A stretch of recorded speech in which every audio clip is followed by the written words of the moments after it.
Welcome to your first research paper video. Today, this video is going to focus on why we take note cards and how to take note cards on book sources. So if you look at your schedule, it requires that if you're writing a single paper, you do 30 note cards. If you're doing a partner paper, you're writing 50 note cards. A lot of kids ask why you have to do note cards. They can seem like a really tedious part of the process, and that's a really fair question.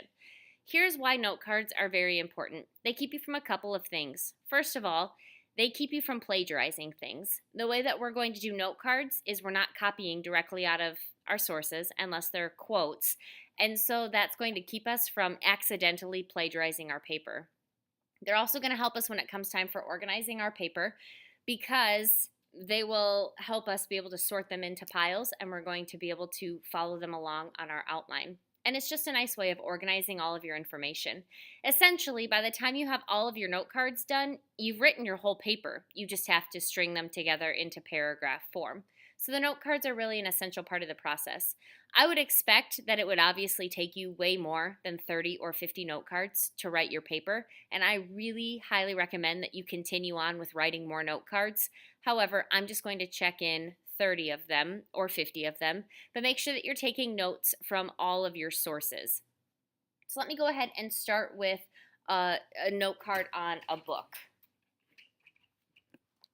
This is the book I'm going to be using. My paper is going to be The Effects of Prohibition.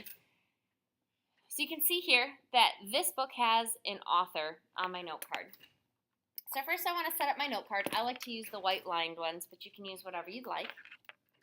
And in the corner here, you want to write your last name and first initial. This keeps your note card straight. Then over here, we need to write the source name. And because you've already done in-text citations in the argument essay, you know how important having the source is. So this one, the source needs to match what comes first on your works cited page. So we're going to jump around here a little bit between videos. All right, so if you take a look, I already typed up my works cited page, and this is that book on the works cited page. So whatever comes up there as your source name, it needs to be the first thing that shows up on the works cited page. So here I'm going to write the author's last name.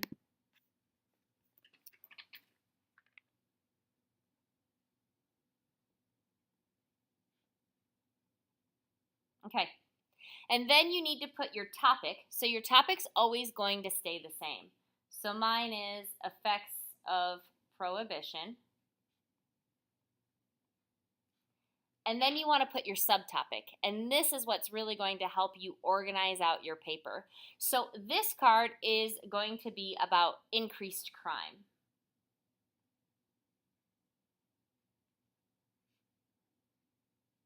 Okay, then I go into my source.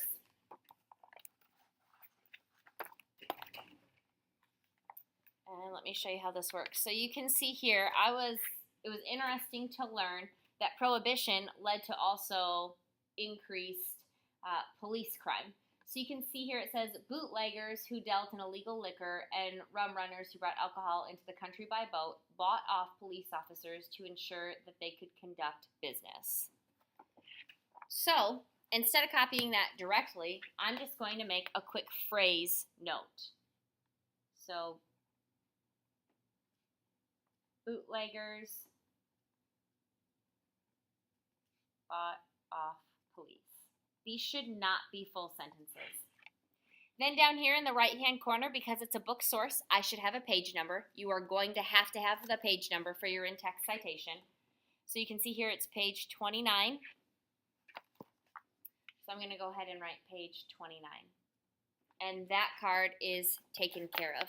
Let me show you how to do it if you want to do a direct quote. So here again, I'm going to set up my note card the exact same way.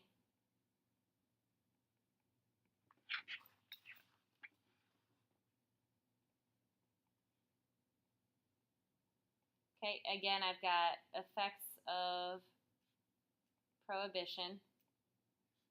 And then this subcategory is going to be on economic effects. Okay, and here I found a fantastic quote that I want to use directly in my paper.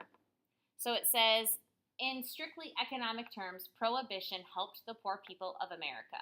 That's interesting. I didn't know that. So this is where I would take this card and I would put quotes around it to show that it's a direct quote. So I know in my paper I'm going to have to put quotes around it, so I'm not plagiarizing. So in strictly economic terms, I'm not going to take the video time to finish the whole quote, but you see where I'm going with that. Then again, I need my page number. So this is on page 34.